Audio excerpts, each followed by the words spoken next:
So today I am joined by the Zac Hayle, who is New Zealand wrestling's best high-flying, back-flipping man of defying gravity. The best. The best. So, Zac, tell us a bit about yourself and your place in the scene. Yeah, Zac Hayle, been around about 5 years now. Started in August of 2020. Most notably, three-time back-to-back New Zealand Tag Team of the Year alongside Kid Nova. Tag Team Championships all around the country. The guy, and now one of the mainstays of Heathen's Combat Pro Wrestling, the main event scene. Yeah, especially with Heathens, there's been some insane matches that I've seen, and that's only been the last year. So always best to start from the beginning. What is professional wrestling? So everyone's going to have a different experience with professional wrestling. Everyone's got their own story. Everyone's got their own reason for getting into it. For me, I was always a smaller guy, bit of a runt. Professional wrestling kind of gave me the voice that nowhere else gave me. It was a way for me to express who I wanted to be without being judged or without being put in a box. That's awesome. Speaking of beginnings, what was your beginning with professional wrestling? Like, what was your first show like? So I started watching wrestling in 2006. It was an episode of Raw. First match I ever watched was Rey Mysterio versus Shawn Michaels. Nice. And I was just blown away by the lights and the action and hitting the ropes and just the way these guys moved. I was encapsulated. A little while later, I was about 15 when I started training. And they said, young. Part of your job is to hang around and set up the ring and do this and that. So think about 18, 19 was when I really started taking it seriously, and I started training with Impact Pro Wrestling. Wow. I got dragged along to shows to set the ring up. So I love that you started by not really watching live shows. You were really thrown in the deep end here. You went from a TV fan to being one of them. Yeah, pretty much. Being around that shit. Pretty much. But I was hooked as soon as I rocked up to my first live show in New Zealand. I thought, yeah, this is where I need to be. Yeah, it's honestly pretty incredible. Like, everyone remembers their first show that they watched in person. Yeah, I vividly remember there was a suplex to the outside. I remember watching that and thinking, that sucks. That's also the coolest thing I've ever seen. Yeah. Like, watching it on TV really doesn't translate. Like, the first time you hear someone hit the ground that hard, and if you're close enough, like, I felt the reverb in my chest cavity of them hitting the ground. I was like, oh, shit.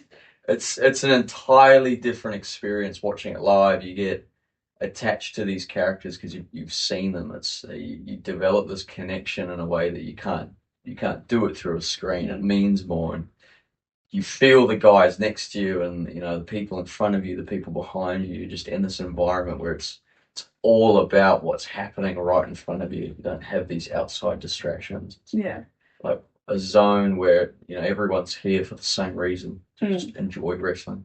And it's so impressive, and I haven't really seen anything like it anywhere else, where the crowd is also so much of the vibe and the storytelling and you can feel when the crowd is too quiet and how much it impacts like what's going on. Yeah, I remember getting told once, if you're at Christmas dinner and no one's talking, it's because they're eating. And you get these really organic moments where you're just sitting there and digesting it. And it's one of those times where you're just speechless. Yeah. You can't make noise because you're just so encapsulated by what's happening in the ring. And you can feel that not just as a viewer, as a fan, but you can feel it as a performer when we're in the ring, and we can feel that we've got the crowd where we want them, and we're feeding off their energy. It's pretty surreal. Yeah. So you've been doing this for many, many years at this point, a few years now. So I imagine that you've got a plethora of weird and wonderful stories. Plenty of stories. So what is your most insane story that you can share to date? Depends how much time we got. So it was a couple of years ago. We we flew over to Melbourne for Heathen's Combat. We were doing a tour of Melbourne in collaboration with another wrestling promotion over in Australia. And I was in a 3v3 death match with a couple of guys over there, alongside New Zealand local Ryan Zero Nice. and another New Zealand hero, JT Hollow. Love him. And I got so beat up in that match. I was genuinely concerned about the longevity of my career. About 2 minutes in, I cracked my tailbone and my rib, going through a table on the outside. I came off a scaffold and I ended up in a box of light tubes. It was pretty hardcore. And I remember after the show, I'm sitting there and just these like cloth seats, watching the show on backstage. I can feel it squelching underneath me, and I stood up. One of the boys looks over and there's this it's a bloody ass print. I look around and I've got like blood like staining my jeans. I'm clearly leaking from somewhere. I run over to the bathroom just to try and figure out like where it's coming from. Yeah, that's a lot of blood. If I need to be concerned. And wrestling's wrestling. It's not as glamorous sometimes as we make it out to be. So the men's bathroom door didn't have a functioning lock. I feel like that's also just a universal like man thing.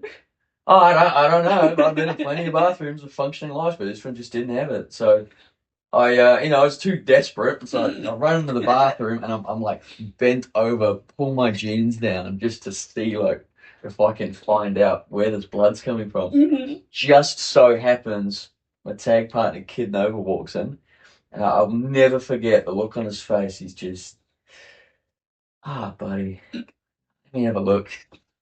And we bonded that night. Yeah. And we found a hole in one of my cheeks about the size of a 10-cent coin. And he just put a piece of duct tape over it. Oh my god. Bit of duct tape, and then we'll get you a first aid kit when we get back to the hotel. That is such a bloke thing to do. Yeah, well, I mean, like we couldn't find one on site, and the show was wrapping up. We were just like desperate to stop the bleeding and sort it out later. So we did that, and then we called an Uber. And by this point, like kind of the adrenaline's still there. It takes us hours to come down. So I've been cleaned up by the first aid volunteers on site, but by the time the Uber turned up, I'd started bleeding again. And I couldn't feel it, so I've got like blood coming out of that, blood coming out there, and Lord. Wherever else the glass cut me open. I sit down on this Uber, and poor bloke just looks at me, weird look, like, well, yeah. Interesting Friday night. I looked at him and I went, no, it's actually pretty standard. I had no idea, and then we just drove along, didn't say a word after that. Get to the hotel room, and Kid Nova runs up, just begging the chick at the receptionist for a first aid kit, and she recognised us. So it turns out she was a big fan of the local wrestling scene. Yeah. She's meant to go to that show, got called into work last minute. So she's freaking out. I was meant to come to this show. Like, I saw this poster. I was like, I was going to come, and like, how was it? And he's like, yeah, it was really cool. He's bleeding on the couch. We need a first aid kit, and I'm just slumped over. Like, the adrenaline's wearing off. Everything's aching. I just need to go to bed. We ended up getting a first aid kit. Sprawled out on this hotel bed, staining it in fake tan and blood, and like Kid Nova's there just patching up all these holes. What a beautiful bonding moment. It's an awesome. We're like, I'm never gonna have that experience again. Would you not hope so? Like, never go through. I don't think I'd want to go through that again. Yeah. But I mean, I got a great story out of it. Yeah. A great story. That is definitely an insane story. For so many aspects. Well, that's wrestling. One of the best things about wrestling is just the experiences that go on behind the curtain. I think 30, 40 years down the line when I'm explaining dad lore to my children, like this is the sort of stuff I can talk about. Like if I lived the usual like normal 9 to 5 life, maybe played Sunday league football on the sides, I'm not going to have the same kind of stories to tell. This is very true. There is nothing quite like a wrestling story. Nothing like a wrestling story. So, I feel like it's one of those things where, no one really warns you, like, hey, by the way, if you get into this match, you might have a chunk taken out of your ass cheek. I feel like maybe that should be a disclaimer when going into these things. Gotta be prepared for everything. Yeah. So, what is something other than, warning of missing ass cheek parts? What's something you wish you knew when you first started? Wrestling, it's an ego-driven business, and you have to. There is a certain essence of protecting your ego and protecting your brand, whether that's out there in the ring in front of everyone, and when you're doing your thing, you need to protect you and protect your brand, protect your opponent, protect their brand, and the same goes for backstage. You protect yourself, protect your brand, and there's ways to go about it. There's definitely ways to not go about it. But I think it's really important, especially as someone who's fairly new to the business, to just be humble.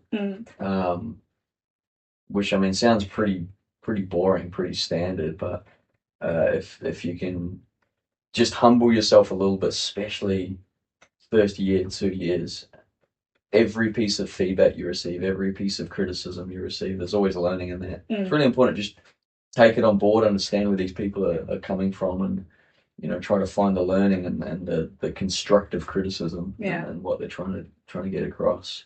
If you fall into the trap and thinking you're the next big thing and you're not going to go very far. No, that's fair. I feel like that's probably something that goes across a lot of industries as well. Just everyone starts out somewhere and no one starts out perfect. Yeah, you could probably apply it for the rest of life. Don't be a dick, be humble. Don't be a dick is probably the greatest. When you first start out in anything in life, just don't be a dick. Don't be a dick. Don't be a dick. Yeah. It's really hard to be a dick. Yeah. We should make that your slogan. Zac Hayle, don't be a dick. Don't be a dick. It's too hard. Yeah. All right, so before we get into the final question, the big scary question, is there, on topic, a niche community that you yourself are interested in joining? I mean, I'm already a part of a pretty niche community, but me being New Zealand's resident punk, I've always taken a bit of an interest in the underground music scene that we've got going on here. I've had the privilege of meeting some of the up and coming bands that we got going on. I've got a local band that does my music, or is I've snatched their song off and uses my music, because I think we've got a lot of potential in terms of the underground rock scene, the alternative scene, for music. I think is really cool. So I would like to get a little bit more involved in that, and go to gigs or meet some of the guys and girls that are doing it. I think one of the coolest things about especially the punk community, because it's one of the other communities that I'm also a part of, I've managed to weasel my way into, is it's so wild to me the first time I went to a gig where I watched a band play on stage and I was like, cool, I've paid money to watch these guys, that was really cool. And then I met them at the bar and they were talking about oh yeah, so we wanted to do a bit on stage where we were going to wear butt plugs and then take them out. And I was like, fuck, that's a weird interaction to have. Because I just watched this guy on stage play a really good set and now he's talking about butt plugs. Totally different characters, eh? I mean, you were there. I'd shout out the Boondocks.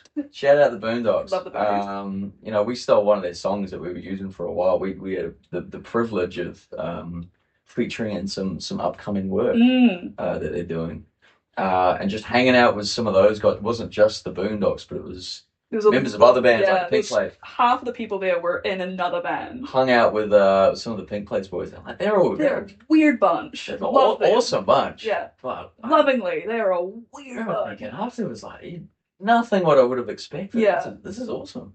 Shout out Pink Plates. Yeah. Honestly, one of my favorite New Zealand punk bands because, they have a bit where they always have a weird way of having their set list. And one time they wrote them on cakes and had the cakes on stage. And then about halfway through, they just started passing cake around the stage. Oh, that's kind of sick. And so you're in the crowd in a mosh pit, and someone just hands you a fistful of cake. And I made the mistake of thinking that my friend was passing me some, so I took a bite, looked up, it was not my friend. So I ate setlist cake from a stranger's hand in a mosh pit, which is a strange sentence to be able to say.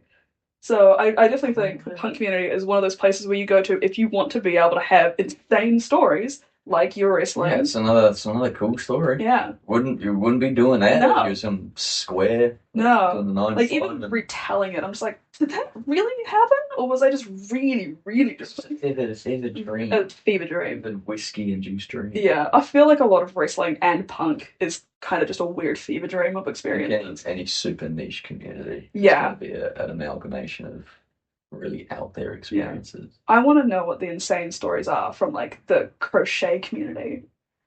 Yeah, they're a riotous bunch. Yeah. Right. You know, every niche community has insane stories. Bloody Margaret from the Wednesday crochet club. She got some crazy shenanigans she gets up to. Hey man, old people do get up to some weird. Couple glasses of rosé. Oh my god. She's a totally different person. A weapon. Alright, so your next match is against the current one above all champion, Kid Nova, who, as we've discussed, is actually your tag team partner. So how do we get from New Zealand's most successful tag team to facing off for this championship title? One of the best things about wrestling is this organic connection that you make with the people in the audience or the people backstage. And it's sometimes like, I mean, we're all about these larger than life characters, and you hear about some of the stories that go on, some of the narratives that we tell, and every now and then you come across something that feels so real because it is real. This brotherly competition I have with Kid Nova, and this feud almost we have over the One Above All Championship. It's a little bit more than just a main event match. Yeah. He set out there and he had a mission when he won it for the first time, and he wanted to save Heathens. He wanted to clear the contenders list, and he wanted to almost bring balance to the company. And he went out there and he did it, and he's become the most dominant champion in Heathen's Combat history. Yeah. And if you kind of peel back the curtain, you'll see there's a little bit more than just a championship on the line. This is two guys that have gone out there, made a name for themselves. We started off as the underdogs and we built our way up the scene. And you know, as two brothers would, you're gonna butt heads every now and then. You're gonna question who's better. Yeah, the sibling rivalry is real. And I love the guy. You know, he's my best friend. He's my brother in arms. But this match, this Iron Man match, it's all about who's going to go the extra mile, who's going to do what it takes. I mean, I spent 5 years in his corner. I supported him. I picked him up when I needed it, and I made him promises. But at the same time, I did the same with Heathen's Combat. Yeah. You know, I stood in their corner and I made the audience promises. I told them I was going to elevate it. I was going to give them the standard of wrestling that they deserve. So we're gonna go in that ring. We got 30 minutes where it's just me, him, and our two missions, and we're gonna see what happens. Yeah.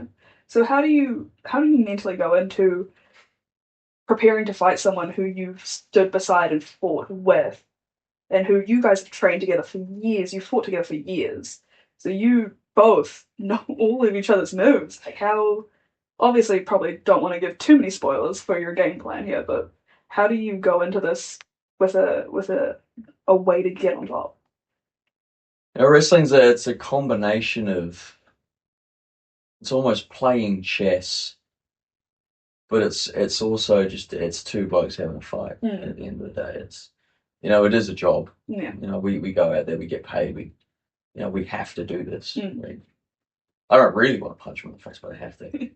A little part of you wants to punch him in the face. But no, you are right. Like, I know all his moves, he knows all my moves, and one of us is going to have to dig deep if we want to come out the other side champion. We have to pull stuff out that the crowd hasn't seen before. And that's what it's all about. It's all about evolving. You don't make it to the main event scene. You don't get to carry the burden of being the face of the company unless you can dig deep, get better with every match. Yeah. And that's where I've fallen short some of these years. That's why Kid Nova beat me to it, because I just didn't have that in me. But now I've been able to carry the mantle of the Hand of Fate, and you know, have that burden on my back. And I've seen what it takes to be a champion. I've seen what it takes to be in the main event.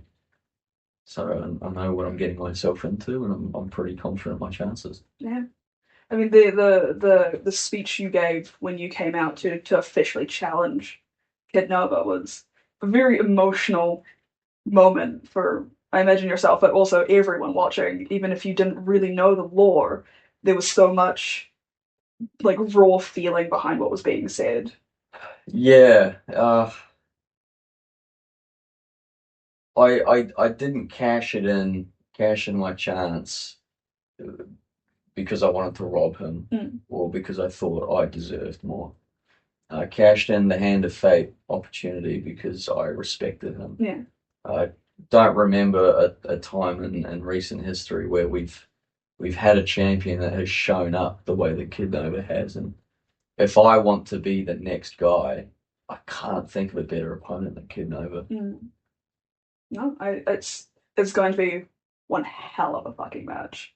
We're gonna see what happens. Yeah, I've cleared my schedule for it. I'm not missing this for the world. I sat there on my phone waiting to buy the front row tickets. Well, I don't have a choice. I've got to be there either way. Yeah, well, hopefully you're there. Otherwise, there's not really much to watch. It's gonna be a bit awkward. Yeah, but no. Well, good luck for your match, and we'll see you there. So, thanks for having me. Thanks for coming on.